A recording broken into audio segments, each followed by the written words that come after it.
And after a long conversation அந்த பொண்ணு வந்து அந்த நக்ஷத்ரா மூர்த்தி ஷீ டோல் திஸ், கல்யாணம் பண்ணி கூட வச்சுக்கோ, இல்லைன்னா இது மூடிட்டு வந்து பண்ண சொல்லடா my, she use this word. அது எப்படிங்க, அது ஒரு பொண்ணா எப்படி she can say this? I don't know what to say. Literally நான் வந்து இப்போ நான் இப்படியெல்லாம் ஒரு வீடியோ நான் பண்ணவே மாட்டேங்க. சீரியஸ்லி என்னோட இன்ஸ்டாகிராம் பேஜ் பார்த்தாலும் எல்லாமே உங்களுக்கு தெரியும், நான் இப்படியெல்லாம் பண்ணவே மாட்டேன். ஆனால் எனக்கு நடந்த அநீதியை பற்றி நான் பேசுகிறேன். இவங்க வந்து எப்போவுமே நான் வந்து குளோபல் வில்லேஜஸ் இவங்களோட ப்ரொடக்ஷன் ஹவுஸில் கேட்கும்போது ஏதாச்சும் இப்போ பேமெண்ட் எல்லாம் எதுக்கு இவங்க பிளாக் எதுவுமே எனக்கு தெரியாது. ஷூட்டுக்கு ஏன் கால் பண்ண மாட்டேங்கிறாங்க எதுவுமே தெரியும். ஒரு லீடர் ஒரு கேரக்டர் பண்ணுறோம், அப்போ ஷூட் வைக்கலன்னா எப்படிங்க?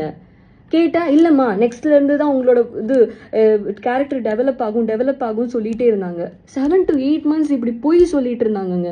என்னை வந்து வேறு எந்த ப்ராஜெக்ட்டும் பண்ண விடாமல் பொய் சொல்லிட்டு இருந்தாங்க.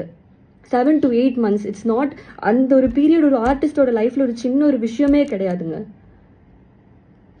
அண்ட் ஆஃப்டர் தட் இவங்க வந்து மேனிப்புலேட் கன்வின்ஸ் பண்ணுறாங்க எல்லாரையும். இது என்ன மாதிரி எனக்கு ஐம் ஷுர் அபவுட் இட், என்ன மாதிரி குளோபல் வில்லேஜஸ் இந்த ப்ரொடக்ஷனால பாதிக்கப்பட்டவங்க நிறைய பேர் இருப்பாங்க. ஆனால் இவங்க த்ரெட்டன் பண்ணுறதுனால தான் இவங்க பேச மாட்டேங்கிறாங்க, எல்லாருமே சைலண்டாக இருக்காங்க. I'm sure about it. அவங்களோட ஆட்டிடியூட் ரொம்ப பேட். டு அன் ஆர்டிஸ்ட் அவங்களோட ஆட்டிடியூட் இஸ் ரியலி பேட். உங்களுக்கு ஒன்று தெரியுமா, ப்ரொடக்ஷனில் ஃபுட் ஹைஜீனே இல்லை. அவங்க வந்து ரைஸை வடிகட்டுறது எங்கன்னு நீங்கள் வாந்தி வருங்க. சீரியஸ்லி நாங்கள் சொல்கிறேன், வாந்தி வரும். It's very unhygienic conditions. ஒரு ஆர்டிஸ்ட் அவங்களுக்கு ஒரு ஆர்டிஸ்ட் போட்டுங்க, ஒரு மனுஷனை ட்ரீட் பண்ண கூட அவங்களுக்கு தெரியல. இதெல்லாம் ஜியோ ஹாட்ஸ்டாருக்கு தெரியுதான்னு எனக்கு தெரியாதுங்க. சீரியஸ்லி நான் சொல்கிறேன். கேட்டால் இப்படிதாம்மா இருக்கும், இதெல்லாம் இது அக்காமடேஷன் ட்ராவல்ஸ் எல்லாம் இருக்காதுன்னு ஃபஸ்ட்டே சொல்லியிருக்கோம்ல, பின்ன என்ன? நீங்கள் ஃபஸ்ட்டே சொல்லியிருக்கீங்க, ஆனால் சேலரி கண்டிப்பாக இருக்கும்னு நீங்கள் சொல்லியிருக்கீங்க. 1 to 15 இவ்வளோ பர் டே இவ்வளோ சேலரி இருந்தால் கண்டிப்பாக அதெல்லாம் என்னால் வந்து அக்காமடேட் பண்ண முடியும். ஆனால் நீங்கள் சேலரியும் கொடுக்க மாட்டேங்க, ஷூட்டும் வைக்க மாட்டேறீங்க. ஷூட்டு வச்சா தானே சேலரி கிடைக்கும். சும்மா இங்கேருந்து do you know 14 hours travel பண்ணி நான் சென்னையில் ஷூட்டுக்காக போவேங்க with my money. Now I don't have any thing.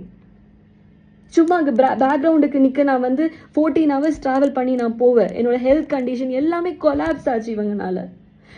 நான் யாருக்கிட்ட போவேன்னு தெரியலங்க. இவங்க எதேதோ சொல்லிட்டு இருக்காங்க, எல்லாரும் ஏமாத்தல. அது இல்லைம்மா அதனால தான் இல்லை, நீங்கள் இது ட்ராவல் அட்லீஸ்ட் நீங்கள் ஏதாச்சும் பண்ணலாம்ல, அதெல்லாம் சொல்லிட்டு இருக்கும்போது இல்லைம்மா அதனால தான் கேரளாவிலேருந்து எந்த இது ஆர்டிஸ்டையும் நாங்கள் கால் பண்ணுறதில்ல. அதை எப்படிங்க இப்படியெல்லாம் பேச முடியும்? கேரளாவிலேருந்து artist do you regional discriminate பண்ணி பேசிகிட்டு இருக்காங்கங்க. ரீஜனல் டிஃப்ரென்சஸ் கேரளாவிலேருந்து அதனால தான் எந்த ஆர்டிஸ்டையும்